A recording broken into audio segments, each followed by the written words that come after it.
ఈ వీడియో చూసే మీ అందరి విఘ్నాలన్నీ తొలగిపోవాలని కోరుకుంటూ అందరికీ వినాయక చవితి శుభాకాంక్షలు. వినాయక చవితి ముందు రోజు పని, వినాయక చవితి రోజు మండపం డెకరేషన్ వీడియోలు 2 వ్లాగులుగా చేశా కదా. మూడోది అప్లోడ్ చేయడానికి ఇంత టైం పట్టింది. ఎందుకంటే నాకు రైల్వే ఎగ్జామ్ అలాగే కొన్ని కంపెనీ ఎగ్జామ్స్ ఉన్నాయి. అవి రాసుకుంటూ వీడియోలు ఎడిట్ చేయటం లేట్ అవుతుంది. ఇంకా కొన్ని ఎగ్జామ్సే ఉన్నాయి. అవన్నీ అయిపోయాక డైలీ వాటర్ రంగోలి అలాగే ఇంటి ముందు వేసే ముగ్గులు వీడియోలు పెడతాను. ఇంకా వీడియోలో వస్తే ఇంకా వినాయకుడి ప్రతిష్ట కోసం తమలపాకులు పెట్టి బియ్యం వేసేసి వినాయకుడిని ప్రతిష్ట చేశాను. మనం ఆకులతో గొడుగు చేశాం కదా, ఆ గొడుగు పెట్టేశాను. ఆ తర్వాత తమలపాకు పెట్టుకొని దాని మీద పసుపు గణపతిని కూడా చేసి పెట్టాను. పసుపు ముద్ద చేసి దాని మీద బొట్టు పెడితే అది గణపతి, దాని మధ్యలో బొట్టు పెడితే అది గౌరీదేవి అని మా అమ్మ చెప్పింది. ఇంకా ఆ పసుపు గణపతికి కూడా పూలు పెట్టేశాను.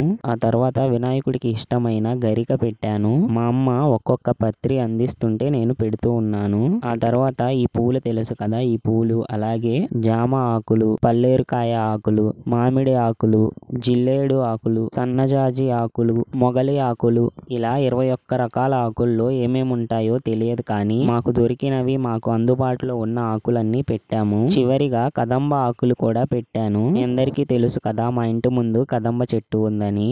వినాయకుడి వెనుక బ్యాక్గ్రౌండ్ కూడా కదంబ ఆకులతోనే చేశాను. అది ఎలా చేశానో లాస్ట్ వీడియోలో అప్లోడ్ చేశా. ఆ వీడియో చూడకపోతే ఛానల్ డిస్క్రిప్షన్ లో లింక్ ఇస్తాను, చూడండి. ఇంకా వినాయకుడికి ఇష్టమైన ఆకులన్నీ పెట్టేసిన తర్వాత తాంబూలం పెట్టి, వినాయకుడికి మేము పాల వెల్లి కట్టలేదు కాబట్టి వినాయకుడి పక్కనే ఇలా ఫ్రూట్స్ అన్ని పెడుతున్నాము. ఇంకా ఇలా ఫ్రూట్స్ పెడుతుంటే మా అమ్మ వచ్చి మా నాన్నగారు వేసుకునే జంధ్యానికి పసుపు పూసి అక్కడ పెట్టమంది. వినాయకుడికి గరిక మొగలి ఆకులు పెట్టాక మా మగ్గం మీద కూడా గరిక మొగలి ఆకులు వేసుకున్నాము. లాస్ట్ వీడియోలో మా మగ్గానికి ఎందుకు పూజిస్తామో కూడా చెప్పాను కదా. ఇక మా అమ్మ పళ్ళు ఉన్న పళ్ళెం అందిస్తే అన్ని రకాల పళ్ళు వినాయకుడికి పెట్టేశాను పళ్ళెంలో పెట్టి. ఈ లోపు మా అమ్మ పూజ గదిలో పూజ చేసేయి వినాయకుడికి తర్వాత మీ నాన్నగారు చేస్తారంటే నేను వెళ్ళి మా పూజ గదిలో పూజ చేసేసి ఇలా నైవేద్యం పెట్టాను. మా పూజ గదిలో చిన్న వినాయకుడి విగ్రహం ఉంటుంది, ఇల్లేడు కర్రతో చేసింది. ఆ విగ్రహానికి కూడా కుడుములు పెట్టేశా తమలపాకులో పెట్టి. ఆ తర్వాత బొట్టు పెట్టుకున్న.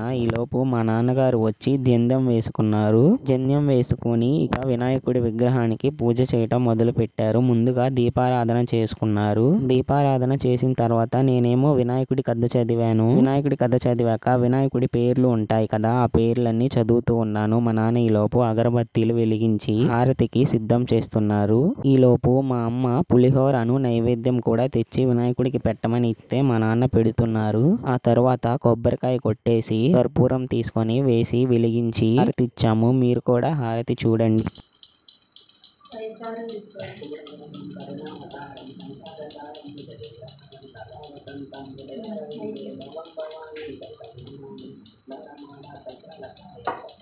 మీరు కూడా హారతి తీసుకోండి, మీకు ఉన్న విఘ్నాలన్నీ తొలగిపోతాయి. ఇక నేను మా అమ్మ కూడా హారతి తీసేసుకున్నాము. మేము హారతి ఇచ్చేసిన తర్వాత తలుపులన్నీ మూసేసి పంచాలోకి వెళ్ళి ఒక 5 నిమిషాలు కూర్చుంటాము.